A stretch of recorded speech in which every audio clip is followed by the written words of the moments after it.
KBS 7시 뉴스 함께하고 계십니다. 지금 시각은 7시 24분입니다. 이제 총선이 막을 내렸습니다. 강원도의 경우는 현역 국회의원 8명 모두 임기를 이어나가는 데 성공했습니다. 오늘 정가직설에서는 이번 강원도의 총선 결과를 자세히 분석해 보겠습니다. 신재범 변호사 그리고 나철성 강원평화경제연구소장 두 분 함께하겠습니다. 안녕하십니까? 안녕하십니까? 네. 자, 먼저 총평을 들어보겠습니다. 두 분께서는 이번 총선 결과를 좀 어떻게 보셨습니까? 먼저 소장님께서 말씀을 해주시죠. 네, 두 가지 측면에서 간단하게 요약할 수 있을 것 같은데요. 하나는 실제 정부 여당에 대한 국민들의 말 그대로 준엄한 심판이었다라고 하는 부분들이고, 또 하나는 그럼에도 불구하고 야당이 개헌과 탄핵선인 200석을 넘지 못한 부분들에 있어서도 주요하게 살펴봐야 될 것 같은데요. 네. 먼저 준엄한 심판에 대한 부분들은 뭐 각종 수치나 데이터보다도 이번 선거 말미에 가장 논란이 됐던 그 후보들이 양문석 후보 같은 경우에는 새마을 금고에서 11억 불법 대출과 관련돼서 문제가 많았고, 네. 또 김준혁 의원 같은 경우는 여성, 심지어는 유림계까지 서울 상향을 하게 되면서 사퇴 논란이 있었거든요. 그럼에도 불구하고 이 두 후보가 이번에 당선이 됐다라고 하는 것들은 얼마만큼 정부 여당에 대한 매우 높은 국민들의 회초리를 들었는가라고 하는 것들을 실감할 수 있는 그런 사례라 좀 보여집니다. 그럼에도 불구하고 우리가 주목해야 될 부분들은 결과적으로는 탄핵석인 200석을 정부 야당에서는 호언했지만 이루어내지 못했거든요. 예. 이 얘기인즉슨 뭐냐고 한다면 향후 3년도 기간 2년이었던 것처럼 대통령이 거부권을 행사한다고 한다면 실제 국회에서 할 수 있는 일은 아무것도 없습니다. 그렇기 때문에 여야 간 정말로 협치를 하지 않는다고 한다면 식물 상태에서 국가가 5년 동안 유지되는 이런 비극이 일어날 수 있기 때문에 이번 상황에 대해서 냉철하게 여야에서는 판단하고 정말로 협치로서 도민과 국민에게 보답할 수 있는 길을 마련하는 게 무엇보다도 필요하다. 이렇게 좀 강조하고 싶습니다. 예, 민주당이 이겼는데 이긴 것 같지 않고 국민의힘은 졌는데 진 것 같지 않고 이런 분위기가 좀 있는 것 같습니다. 네, 변호사님께서는 어떻게 보셨습니까? 사실 헌정사에서 이처럼 그 야당이 그 압승을 거둔 예가 전혀 없습니다.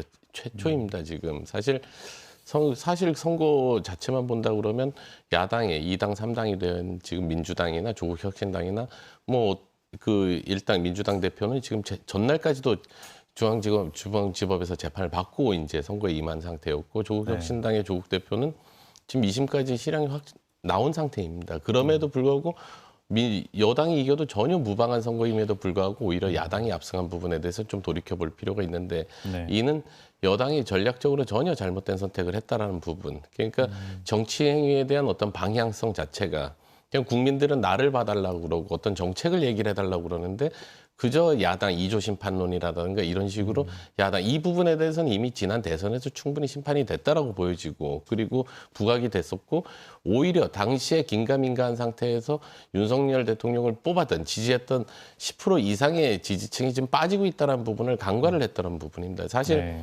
유권자층은 상당히 중도층이 넓어지는 상황이고, 그리고 예전에는 어떤 특정 정파의 종속적인 어떤 상수로 작용을 했던 그 유권자층이 상당히 변수로 지금 빠지고 있습니다. 이런 흐름을 전혀 파악을 못한 상태에서 국민들의 민심을 너무 가볍게 생각하고 오히려 외면을 한 게 아닌가.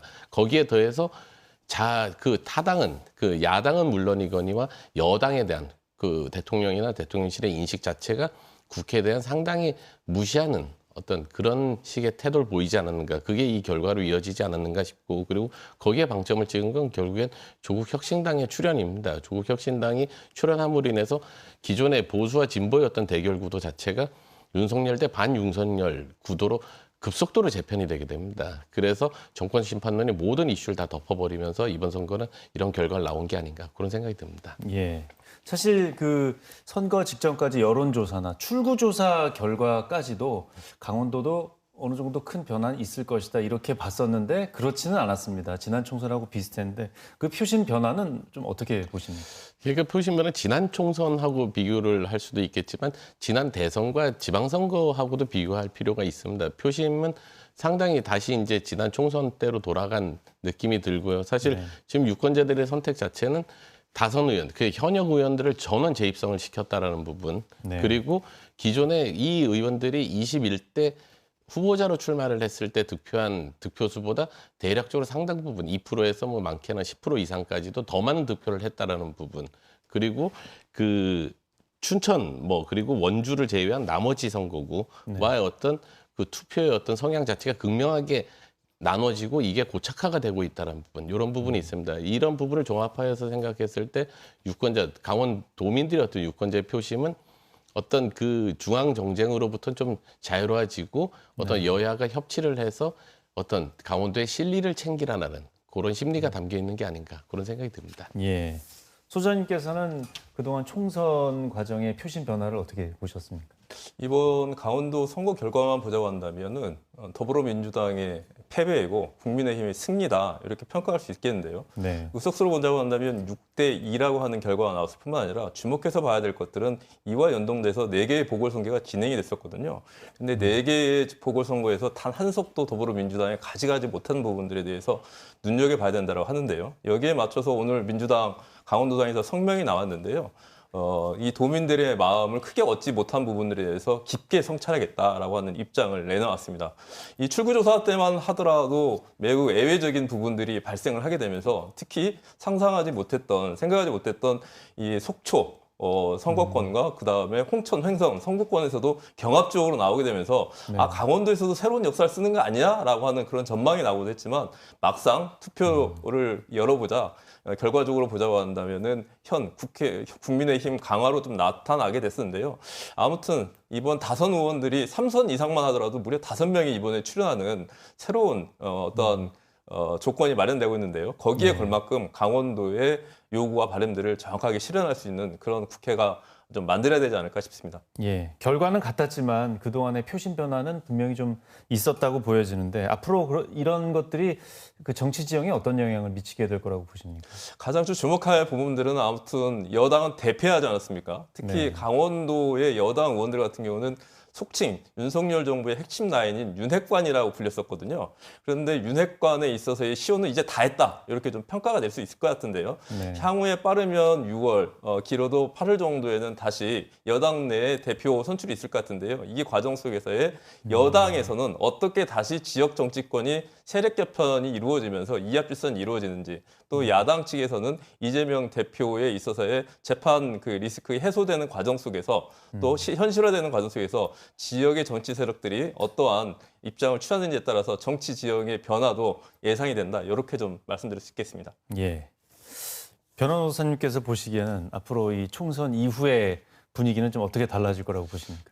강원도는 상당히 우호적인 정치 환경이 펼쳐질 거로 보여집니다. 말씀하셨듯이 다선 의원들이 다수 포진함으로써 상임위원장이나 뭐 각 상임위의 어떤 간사 지위를 차지할 것으로 보여집니다. 거기에 더해서 지역의 직접적인 연고를 가진 의원들이 다수 이번에 당선이 됐습니다. 뭐 강릉 지역만 하더라도 뭐 강릉군 출신의 김병주 의원이라든가 김우영 의원, 그리고 강릉여고 뭐 김현 의원, 강릉 지역만 4명의 현역 의원을 보유하게 됐습니다. 거기에도 춘천도 진종호 의원 후보라든가 뭐 윤호중 후보, 그리고 백승아 춘천교육대학 출신의 백승아 후보까지 다 당선이 되고, 원주에서도 뭐 그 충청도 지역에 또 당선자가 있습니다. 그 송재봉 후보라고 또 있습니다. 그렇다고 본다면 상당히 그 지역의 어떤 정치적 환경은 좋아진 게 아닌가 그런 생각이 듭니다. 예. 그럼 나중에 그분들이 또 이 강원도의 선거에 또 영향을 미칠 수도 있기 때문에 지켜봐야 되겠네요. 네. 예. 그 앞으로 이제 22대 국회가 또 개원을 하게 되는데 거기에 대해서 이제 강원도도 이제 이런 표심 분석을 했으니까요. 어떻게 달라져야 되고 또 어떤 부분들이 더 필요하다고 보십니까?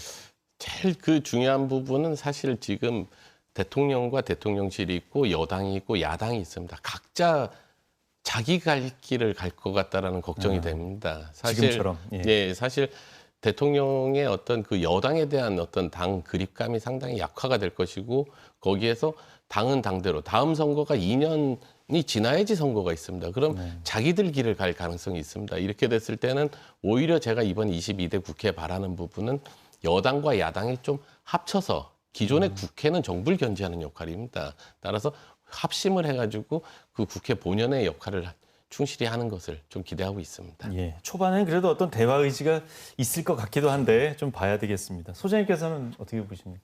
이번 선거를 보면서 대파가 대파했다라고 하는 그런 말이 있는데요. 물론 대통령실에 있어서의 오만과 불통도 문제가 있지만 정말로 국민들 같은 경우에는 물가 불안을 해가지고 정말로 먹고 살기 힘든 상황들이거든요. 더 이상 여야가 정쟁의 부분들이 아니라 협치와 내용으로서 현재 국제 관계에서도 어려워지는 상황들이 있는 전환기적 국면이기 때문에 이러한 부분들에서 정말 머리를 맞대고 결과물로서 도민들에게 보답하는 이런 성과를 가지고 꼭 만났으면 하는 바람을 좀 드리고 싶습니다. 예, 협치를 많은 분들이 아마 바라고 계실 것 같습니다. 네, 오늘 두 분 말씀 잘 들었습니다.